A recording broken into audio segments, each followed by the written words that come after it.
हमारे स्वर्गीय पिता, हम धन्यवाद करते हैं एक बार फिर आपने हमें मौका दिया। हम आपके चरणों में हैं पिताजी, विनती करते हैं आपका वचन आप हमें खोल कर दें। पवित्र आत्मा वचन की गहराई हमें सिखाएं, वचन के सिद्धांतों को हमें सिखाएं, ताकि प्रभु इस धरती पर रहते समय में हमें कैसे चलना है प्रभु वो बात हमारी समझ में आ जाए। प्रभु वो सिद्धांत हमारे समझ में आ जाएं, हमारा चाल चलन आपके ग्रहण योग्य हो जाए, हम बहुतों के लिए प्रभु आशीष का कारण हो जाएं। प्रभु हम अपने जीवन आपके हाथ में सौंपते हैं, हम एक एक को पवित्र आत्मा आप सिखाएं। आपका नाम हमारे मध्य में ऊंचा हो प्रभु, आप बड़े हम घटें। यीशु मसीह के पवित्र नाम में मांगते हैं, आमीन। आमीन। हम सीख रहे हैं पाप के बारे में। पाप क्या है, उसमें हमने देखा कि ये एक घातक आत्मिक बीमारी है और हमने इसके इलाज के बारे में देखा। दुनिया जब धक्के खा रही है, परमेश्वर ने क्रूस की मृत्यु के द्वारा वो रास्ता हमारे लिए खोल दिया है कि हम पाप से छुटकारा पा सकें और पापों से हमें माफ़ी मिल सके। हमने पाप की कुछ विशेषताएं भी देखी थी, जैसे कि पाप का पिता कौन है? शैतान है। पाप मृत्यु लाता है। पाप मनुष्य से परमेश्वर के विरुद्ध बलवा करवाता है। पाप की अपनी लालसाएं हैं, यह राज्य करता है, इंसान को गुलाम बना लेता है, शरीर को नाश करता है, प्राण को दूषित कर देता है, आत्मा को मार देता है। पाप के कारण मनुष्य का संबंध परमेश्वर से टूट जाता है और पाप के कारण पाप के काम प्रकट होने लगते हैं और ये माफ़ नहीं किया जा सकता। पाप क्षम्य है। ये हमने पाप की कुछ विशेषताएं देखी थी और फिर हमने उसके बाद देखा था पहले आदम के जीवन में जब पाप आया तो उसमें क्या लक्षण प्रकट हुए, कौन से सिम्टम दिखाई देने लगे। उसकी आंखें खुल गई, हमने वो देखा कि उनकी आंखें खुल गई, देखने का तरीका बदल गया और वो लज्जित हो गए। उन्होंने एप्रन सील लिए और अंजीर के पत्ते सील कर उन्होंने लंगोट बना लिए, अर्थात अपना पाप ढांपने के लिए धर्म के व्यर्थ काम इंसान करने लग गया। अपना आत्मिक नंगापन ढांप रहा, आज भी ढांप रहा है।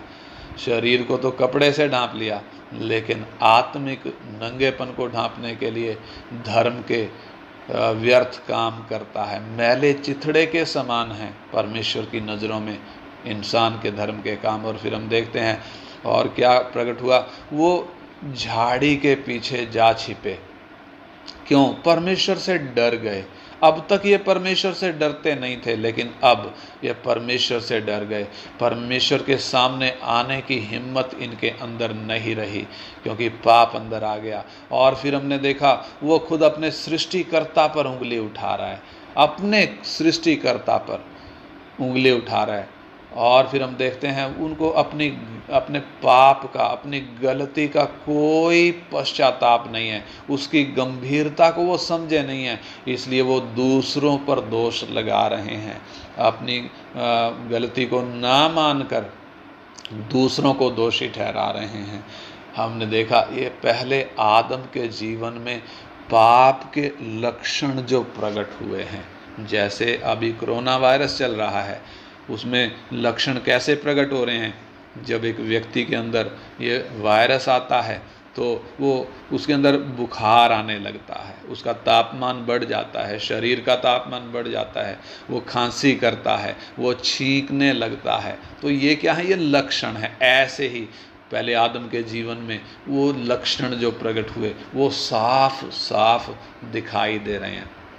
और आज हम सीखेंगे आदम के पतन पर पाप के परिणाम क्या हुए, कॉन्सिक्वेंसेस ऑफ सिन। पाप के क्या परिणाम निकले, जब पाप अंदर आ गया तो क्या परिणाम हुए, उसका परिणाम क्या हुआ। हमने देखा पाप की विशेषताएं, फिर हमने देखा पाप के लक्षण। अभी आज हम देखेंगे पाप का परिणाम क्या हुआ, क्या कॉन्सिक्वेंसेस हैं जो पाप के द्वारा आए हैं। तो सबसे पहले हम देखते हैं पाप मृत्यु को साथ लेकर आया है। पाप अकेला आया नहीं है, बल्कि ये मृत्यु को साथ लेकर आया है। हम देखते हैं कि परमेश्वर ने जब सारी सृष्टि को बनाया था, परमेश्वर ने खुद इस बात की तस्दीक करी थी। परमेश्वर ने जब देखा, सबको देखा जो कुछ बनाया था, तो क्या देखा कि वो बहुत ही अच्छा है। यानी वो बहुत ही अच्छा जो बनाया गया है, इंसान को भी परमेश्वर ने कैसा बनाया है, अपने स्वरूप और समानता में बनाया था।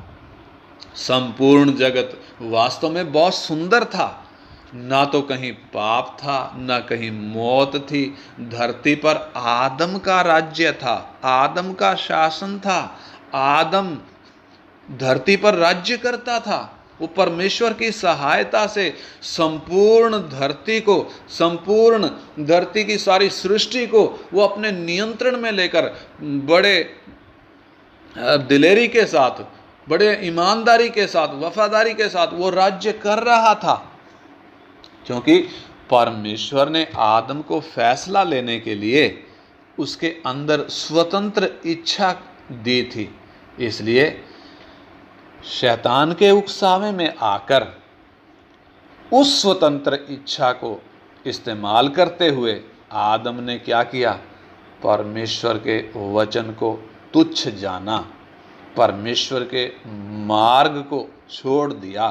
परमेश्वर ने जो आज्ञा दी थी उस आज्ञा का उल्लंघन कर दिया। और जब आज्ञा का उल्लंघन हुआ, हम देखते हैं रोमी 5:12 में क्या लिखा है। रोमियों की पत्री 5 अध्याय उसका 12 वचन पहले भी हम पढ़ चुके हैं, एक बार फिर हम पढ़ें।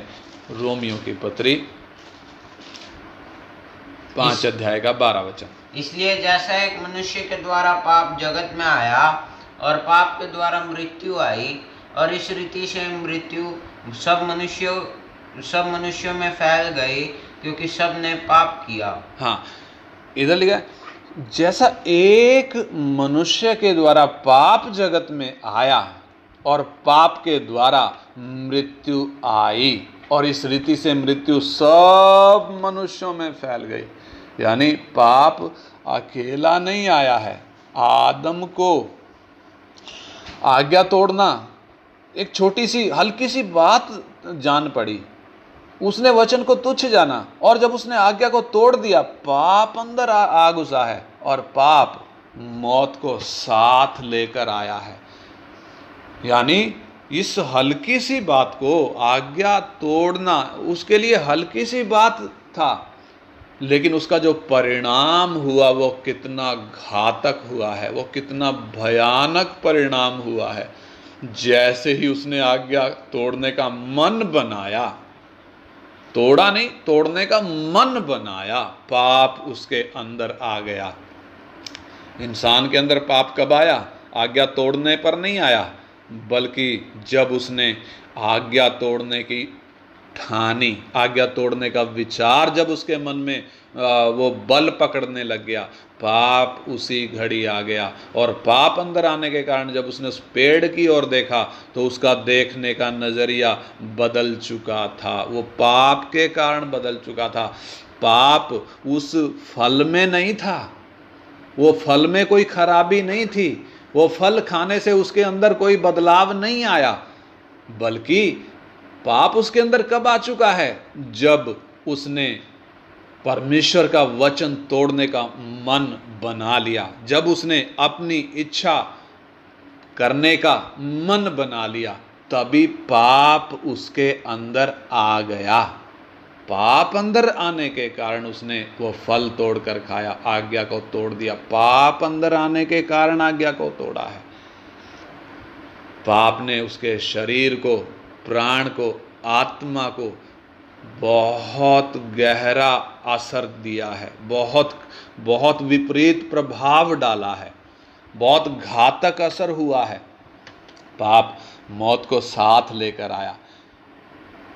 जब देखें तो आत्मिक तौर पर इंसान तुरंत मर गया। मौत साथ लेकर आया का मतलब इंसान आत्मिक रीति से तुरंत मर चुका है, क्योंकि परमेश्वर ने बोला था जिस दिन तू वो फल खाएगा उसी दिन अवश्य मर जाएगा। इंसान आत्मिक रूप से तुरंत मर चुका है। यानी जब जैसे आम पेड़ की डाली से टूटता है और टूटते ही उसका सड़ना शुरू हो जाता है, जब तक वो डाली पर है तब तक ताज़ा है, लेकिन जब टूटा है, टूटने के बाद उसका सड़ना शुरू हो जाता है। ऐसे ही धीरे धीरे धीरे धीरे इंसान शारीरिक मौत की ओर बढ़ रहा है। आत्मिक रूप से तुरंत मर गया, लेकिन शरीर में तुरंत नहीं मरा है। शरीर धीरे धीरे मौत की ओर बढ़ रहा है। अब तक राज्य करने वाले इंसान के सामने की परिस्थितियां बिल्कुल बदल चुकी हैं। पहले जैसी परिस्थितियां नहीं हैं। अधिकार हाथ से निकल चुका है। शैतान के हाथ में अधिकार जा चुका है। वो पाप और शैतान का गुलाम बन चुका है। मौत की व्यवस्था अंदर आ चुकी है। ऐसी हालत में परमेश्वर के पास नहीं जा सकता। जानवरों को देखें तो हिंसक हो चुके हैं। धरती पर कांटे और ऊंट कुटारे उग आए हैं। आत्मिक रूप से तुरंत मर गया, लेकिन शरीर में मृत्यु देरी से क्यों आ रही है? शरीर में तुरंत मरा क्यों नहीं है? शरीर में भी उसे तुरंत मर जाना चाहिए था, लेकिन तुरंत क्यों नहीं मरा? क्योंकि अनुग्रहकारी होने के कारण परमेश्वर ने उसे मन फिराने का अवसर दिया है। शरीर में तुरंत क्यों नहीं मरा? क्योंकि परमेश्वर जो अनुग्रहकारी है, मन फिराने के लिए उसको पूरा पूरा मौका दे रहा है, ताकि वो अपनी गलती का एहसास करे। हम देखें तो आदम 930 साल का होकर मरा है। परमेश्वर ने उसे इतना लंबा टाइम क्यों दिया? क्योंकि जब वो अदन की वाटिका से निकला है, बाहर जब निकला है, तो उसके सामने सुविधाएं नहीं हैं। कोई सुविधा नहीं है उसके सामने। और परमेश्वर उसे एहसास कराना चाहता है कि इंसान को एहसास हो जाए कि वो कहां से गिरा है, उसका क्या नुकसान हुआ है, उसने क्या खोया है, ताकि वो मन फिराकर वापस परमेश्वर के पास आए, परमेश्वर की शरण में आए, ताकि वो उस अपने खोए हुए हालत को वापस पा सके। इसलिए परमेश्वर ने शरीर में उसे तुरंत नहीं मारा। वो 930 साल का होकर मरा। आज के समय में हम देखें तो आज 930 साल या 900 या 500 साल कोई जिंदा नहीं रहता है। 100 साल भी नहीं पकड़ पाते हैं। 100 साल भी शायद ही कोई पकड़ पाता है। आज ये उम्र इतनी कम क्यों हो गई है? कारण आज हमारे सामने सुविधाएं बहुत हैं। आज हमारे सामने बहुत सुविधाएं। आदम के सामने सुविधाएं नहीं थी, इसलिए जैसे जैसे सुविधाएं बढ़ती गई, उम्र कम होती चली गई और आगे आगे और उम्र कम होती जा रही है, क्योंकि जैसे जैसे सुविधाएं बढ़ रही हैं, मौका उतना ही कम है। और दूसरा हम देखते हैं, पहला हमने क्या देखा? पाप का परिणाम क्या निकला? पाप जब आया है, मौत साथ लेकर आया।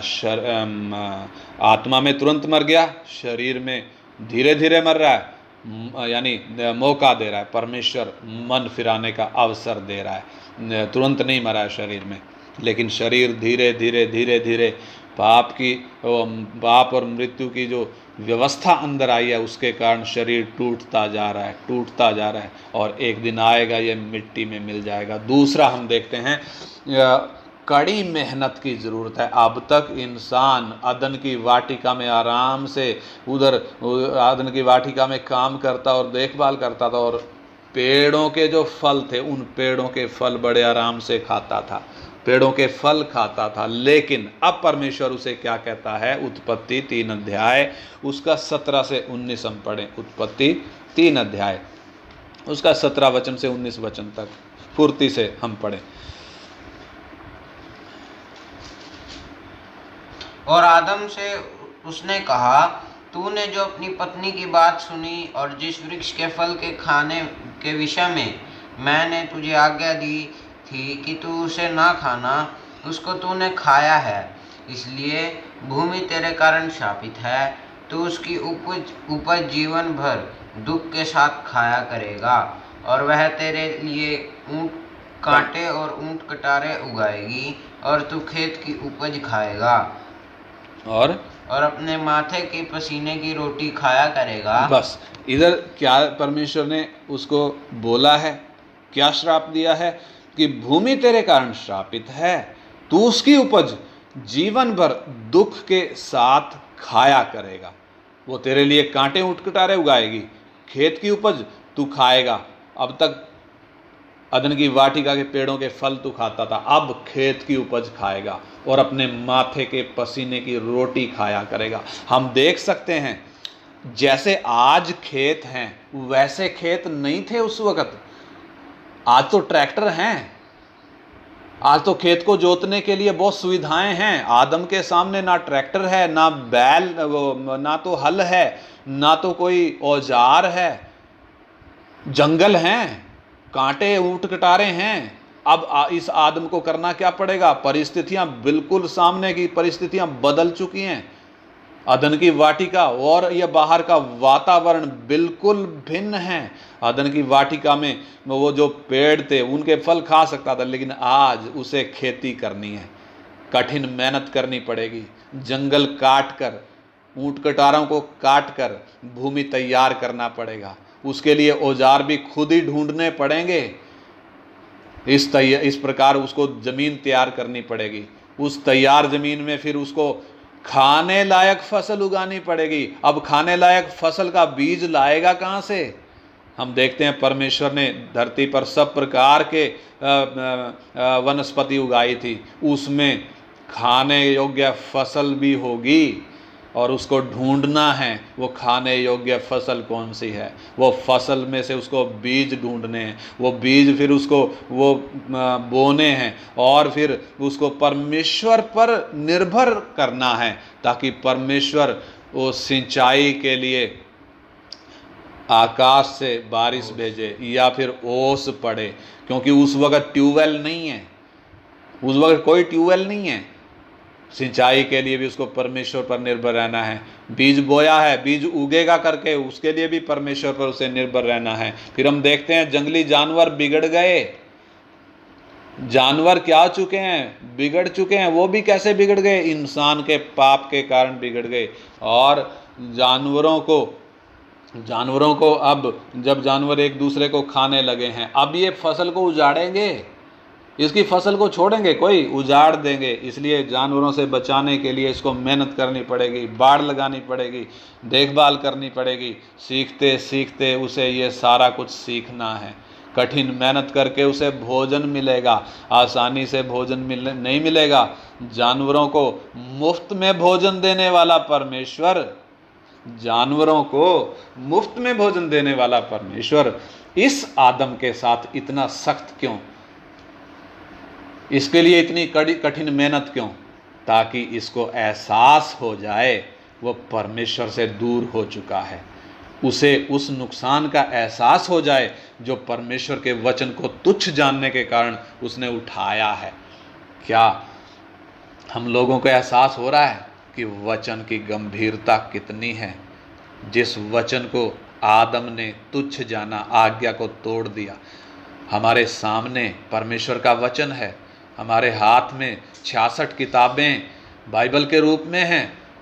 अब परमेश्वर का वचन जब हमारे हाथ में, हम इसको कितना गंभीरता से लेते हैं। हम सोच सकते हैं परमेश्वर के वचन की गंभीरता कितनी है। तीसरा हम देखते हैं, कष्ट और पीड़ा के साथ स्त्री बच्चे पैदा करेगी। कैसे करेगी? कष्ट और पीड़ा के साथ। परमेश्वर ने उसको कहा, उत्पत्ति 3:16 पढ़ें, उत्पत्ति 3:16। फिर स्त्री से उसने कहा, मैं तेरी पीड़ा और तेरी गर्भवती होने के दुख को बहुत बढ़ाऊंगा। तू पीड़ित होकर बालक उत्पन्न करेगी और तेरी लालसा तेरे पति की ओर होगी और वह तुझ पर प्रभुता करेगा। हाँ, इधर देखो, इस वचन को ध्यान से पढ़ें। परमेश्वर स्त्री से क्या कह रहा है?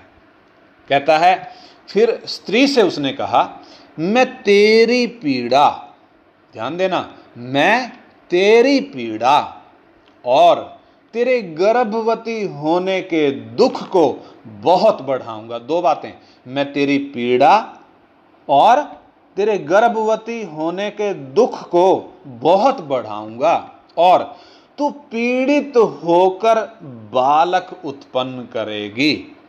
यानी 3 पीड़ाएं हैं। एक तो तेरी पीड़ा, जो महीने महीने स्त्री को पीड़ा होती है, और तेरे गर्भवती होने के दुख को, जब जब बच्चा गर्भ में होता है, वो इतना आसान नहीं है बच्चे को लेकर घूमना पेट में, कितना कठिन काम है।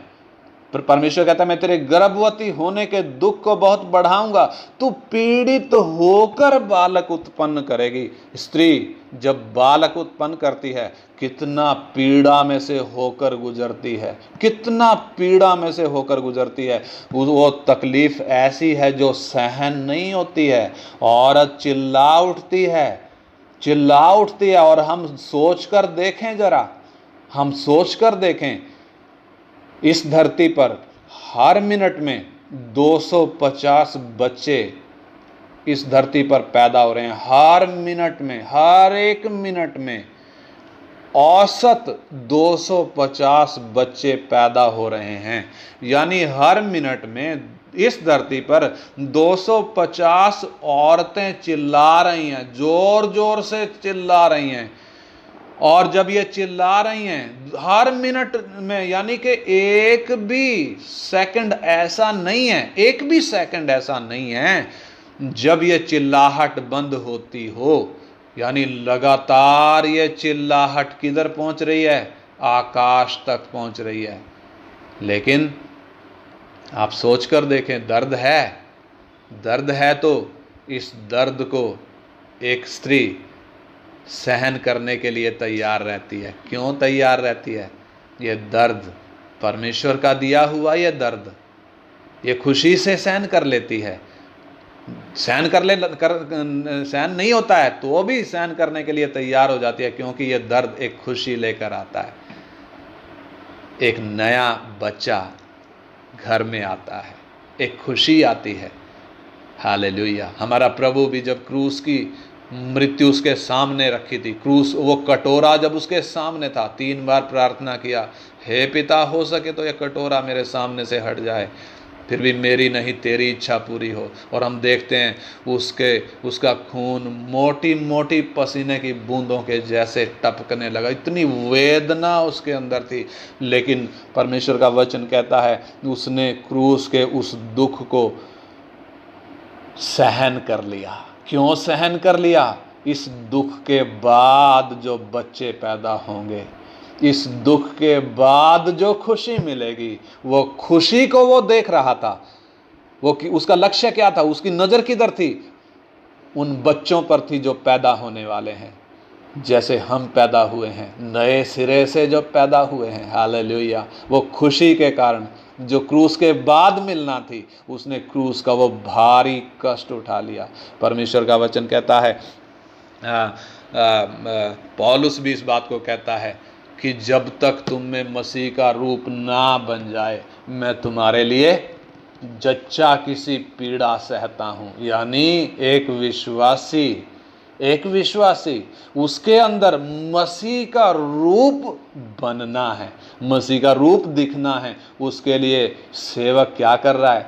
जच्चा किसी पीड़ा सह रहा है, कितनी वेदनाएं सह रहा है, कितना दर्द के साथ प्रार्थना करता है, उनके प्राणों के लिए जागता है, वचन उनको कितना दर्द के साथ सिखाता है। वो जच्चा किसी पीड़ाएं हैं।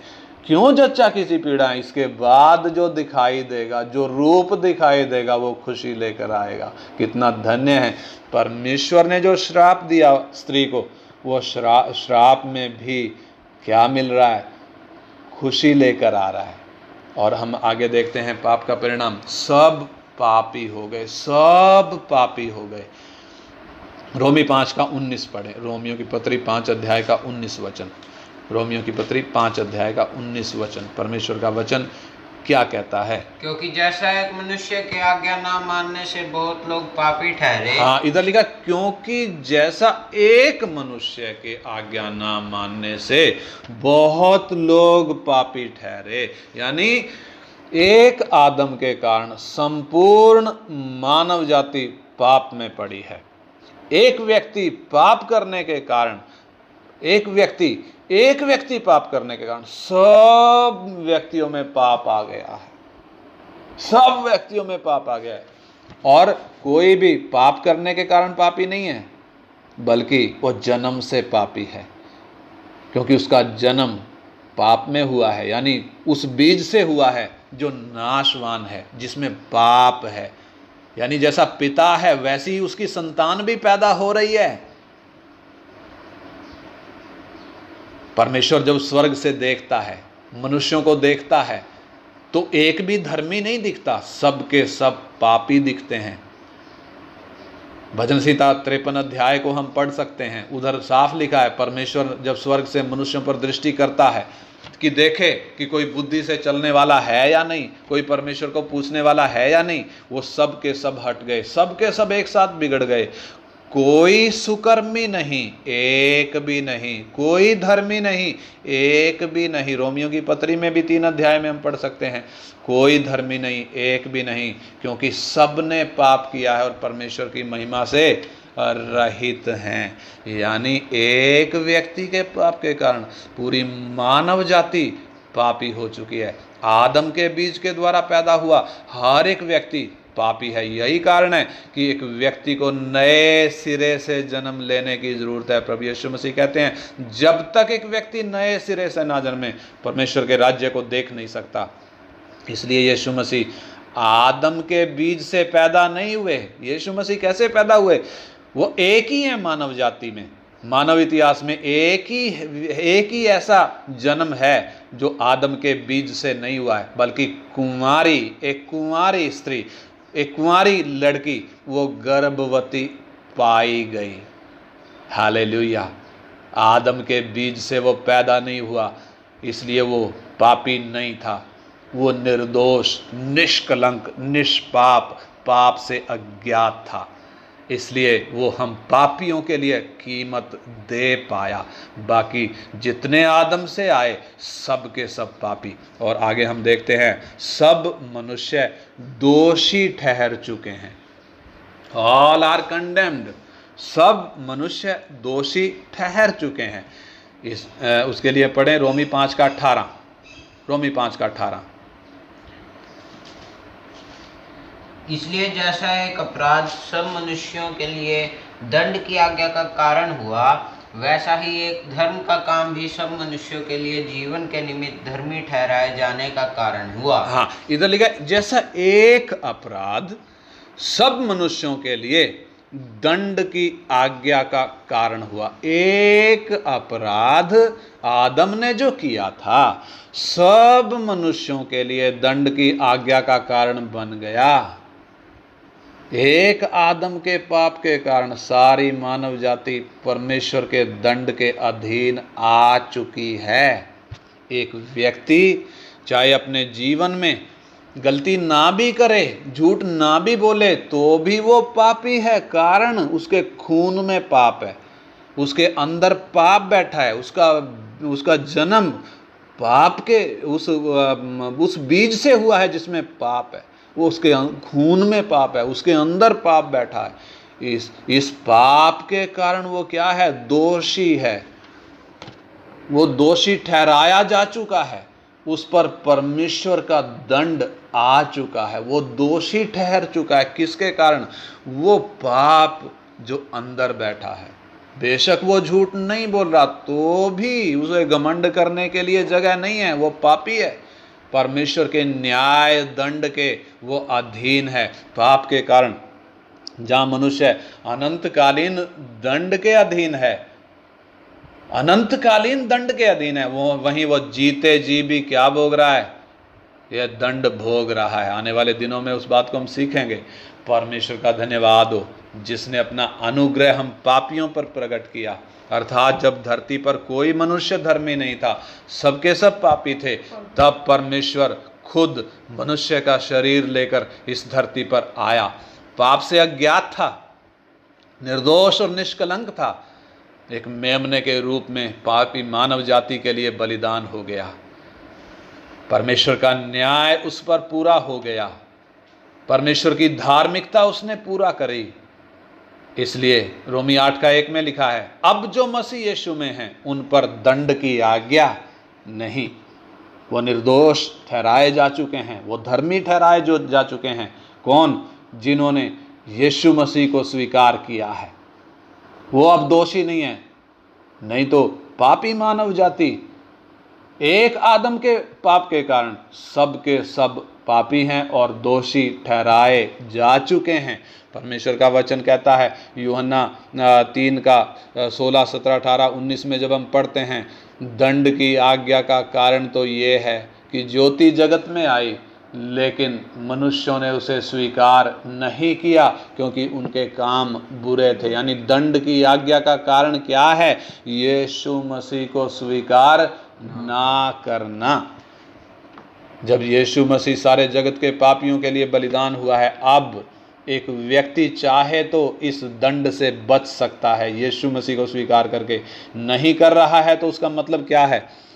वो दोषी ठहराया जा चुका है। और इसके आगे हम देखते हैं, भूमि श्रापित हो गई। पाप का अगला परिणाम क्या निकला? भूमि श्रापित हो गई। उत्पत्ति 3:17-18 फिर से पढ़ें। उत्पत्ति 3:17 और 18। और आदम से उसने कहा, तूने जो अपनी पत्नी की बात सुनी और जिस वृक्ष के फल के विषय मैंने तुझे आज्ञा दी थी कि तू उसे ना खाना, उसको तूने खाया है, इसलिए भूमि तेरे कारण शापित है। तू उसकी उपज जीवन भर दुख के साथ खाया करेगा और वह तेरे लिए ऊंट कटारे उगाएगी और तू खेत की उपज खाएगा। इधर लिखा है, इसलिए भूमि तेरे कारण शापित है। भूमि तेरे कारण क्या है? शापित है। यानी कि हम सोच कर देखें, आदम के पाप के कारण भूमि श्रापित हो गई। है ना अजीब बात? पाप किसने किया? श्रापित कौन हुआ? आदम तो श्रापित हुआ ही हुआ, साथ में कौन भी श्रापित हो गया? भूमि भी श्रापित हो गई। रोमियो की पत्री 8 अध्याय उसका 19 से 22 तक हम पढ़ें। रोमियो की पत्री 8 अध्याय का 19 से 22। क्योंकि सृष्टि बड़ी आशा भरी दृष्टि से परमेश्वर के पुत्रों के प्रकट होने की बाट जो रही है, क्योंकि सृष्टि अपनी इच्छा से नहीं पर अधीन करने वाले की ओर से व्यर्थता के अधीन इस आशा से की गई कि सृष्टि भी आप ही विनाश के दास्तव से छुटकारा पाकर परमेश्वर की संतानों की महिमा की स्वतंत्रता प्राप्त करेगी। क्योंकि हम जानते हैं कि सारी सृष्टि अब तक मिलकर कराहती और पीड़ाओं में पड़ी तड़पती है। हाँ, इधर साफ लिखा है, सृष्टि क्या कर रही है? पीड़ाओं में पड़ी हुई तड़प रही है, ये करा रही है। और क्यों करा रही है? ये दुख में पड़ी हुई तड़प रही है और ये अपनी इच्छा से श्रापित नहीं हुई है। इसने कोई गलती नहीं करी थी, फिर यह श्रापित क्यों हो गई? ये किसकी इच्छा से? 20वें वचन में लिखा है, क्योंकि सृष्टि अपनी इच्छा से नहीं, अपनी इच्छा से श्रापित नहीं हुई है। इसने कोई पाप नहीं किया, पर अधीन करने वाले की ओर से। अधीन करने वाला कौन? परमेश्वर की ओर से व्यर्थता के अधीन इस आशा से की गई है कि सृष्टि आप ही विनाश के दासत्व से छुटकारा पाकर परमेश्वर के संतानों की महिमा को प्राप्त करेगी। यानी हम सोच सकते हैं, हम देख सकते हैं, आदम ने जब पाप किया है, सृष्टि धरती श्रापित हो चुकी है, धरती के ऊपर की सृष्टि श्रापित हो चुकी है। और हमें मालूम नहीं ये हमारी आंखें उतना खुली हैं नहीं खुली हैं, हम उसको देख पा रहे हैं या नहीं देख पा रहे हैं। सृष्टि करा रही है, पीड़ाओं से पड़ी हुई तड़प रही है। उदाहरण के लिए, जब अकाल आता है, अकाल क्यों आता है? सोच कर देखें, अकाल क्यों आता है? ये मनुष्यों के पाप के कारण आता है। अकाल क्यों आता है? मनुष्यों के पाप के कारण आता है। अकाल में होता क्या है? मैदान की घास सूख जाती है, पेड़ पौधे सूख जाते हैं क्योंकि पानी नहीं है, जीव जंतु बिना पानी के मर जाते हैं, मरने लगते हैं। सोच कर देखें उनका कसूर क्या है, उनके साथ ऐसा जो हो रहा है उनका कसूर क्या है, उन्होंने कौन सा पाप किया है? यिर्मयाह 12:4 पढ़ें, यिर्मयाह 12:4, यिर्मयाह 12:4, यिर्मयाह नबी की पुस्तक 12 अध्याय उसका 4 वचन क्या कहता है?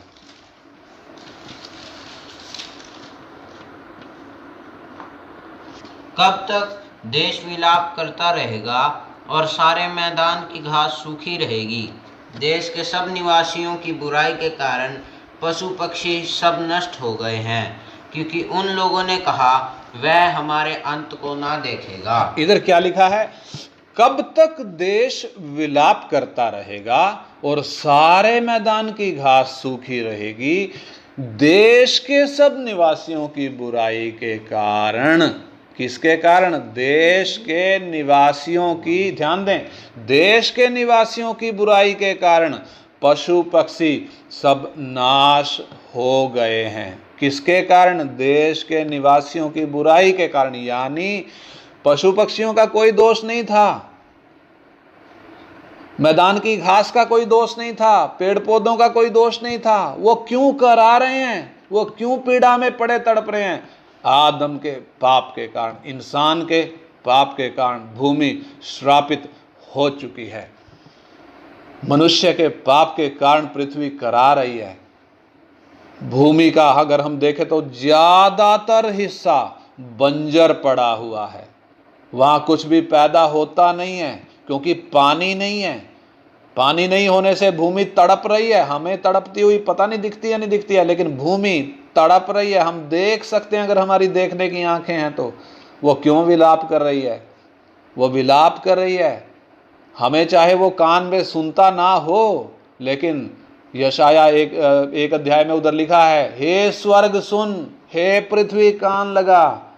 हमें चाहे पृथ्वी के कान दिखते हो ना हो, लेकिन परमेश्वर के सामने धरती बोलती है, स्वर्ग भी बोलता है, धरती भी बोलती है। यह धरती करा रही है। क्यों करा रही है? हे आदम, हे इंसान, तेरे पाप के कारण धरती श्रापित हो गई है। ये करा रही है। बंजर जब पड़ी हुई है, पानी ना होने से तड़प रही है, विलाप कर रही है। देश के निवासियों की बुराई के कारण ये हो गया, आदम के पाप के कारण ये हो गया। अर्थात पहले आदम ने जो पाप किया था उसका परिणाम धरती भी भोग रही है, आज तक भोग रही है। इंसान जितना बीज बोता है उतना फल आता नहीं है। पेड़ पर जितनी कलियां आती हैं, जितने फूल आते हैं, उतने फल बनते नहीं हैं। पकी खड़ी हुई फसल ओले आकर या बाढ़ आकर बर्बाद हो जाती है। हमारा प्रभु जब इस धरती पर 1000 साल के लिए राज्य करने के लिए आएगा, ये सृष्टि भी, ये धरती भी इस श्राप से छुटकारा पाएगी।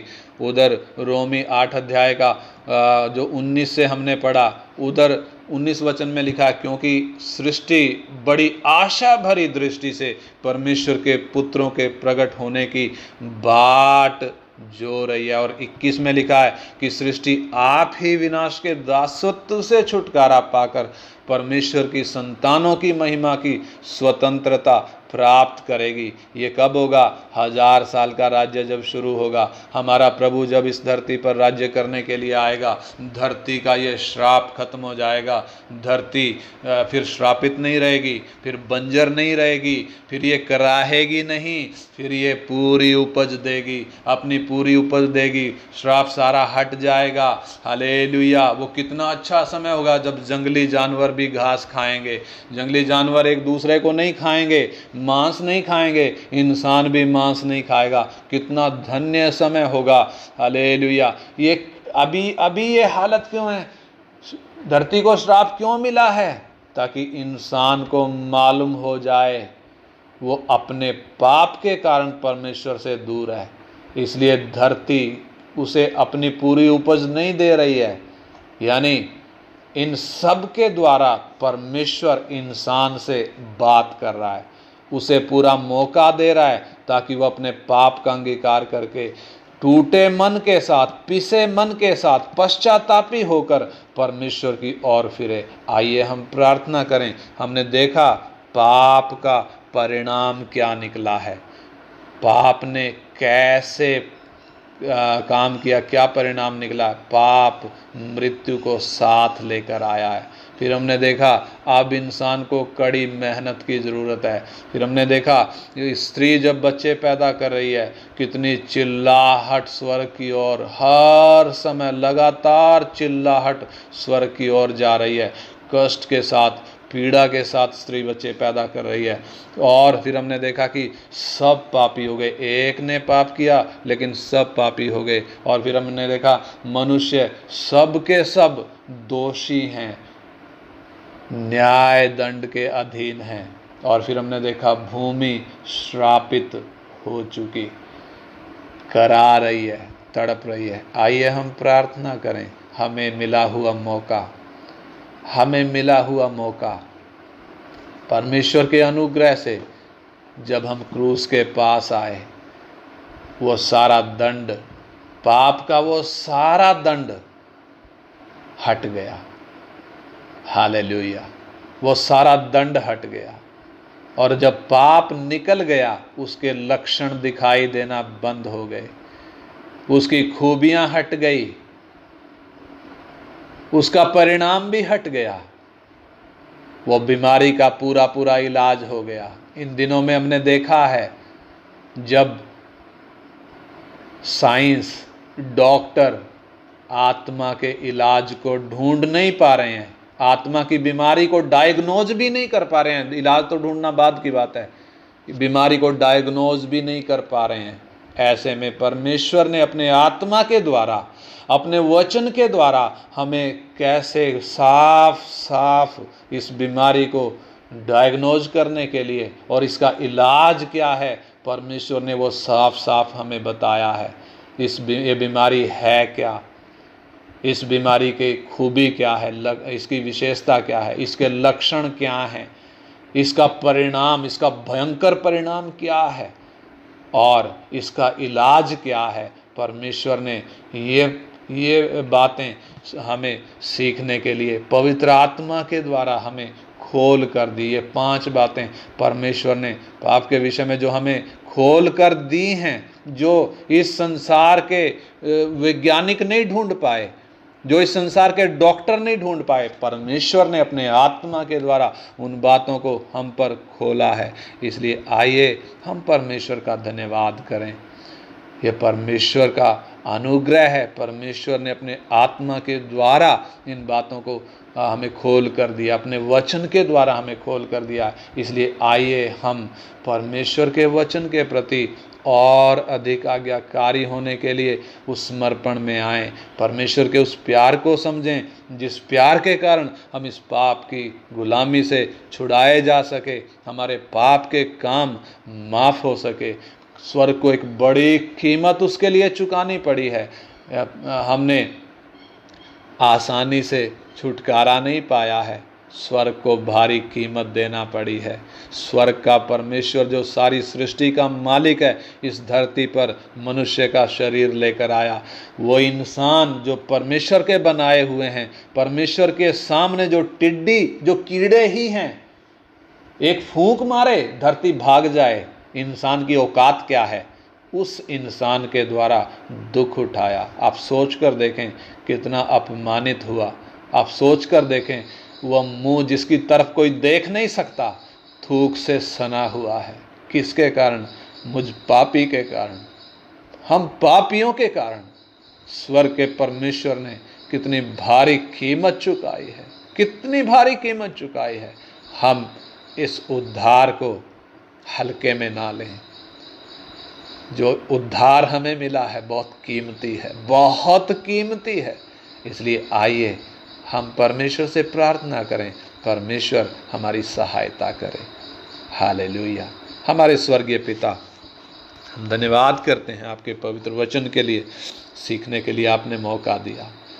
यह वचन हम एक एक के लिए आशीष का कारण बने। इस वचन में और गंभीर होने के लिए उद्धार के काम में और डरते और कांपते हुए इसको पूरा करने के लिए हम एक एक की सहायता कर, ताकि हमारा जीवन आपकी महिमा का कारण बने। पिता, सब बातों को आपके हाथ में सौंपते हैं। प्रार्थना हमारे उद्धारकर्ता और प्रभु यीशु मसीह के पवित्र नाम में मांगते हैं, आमीन।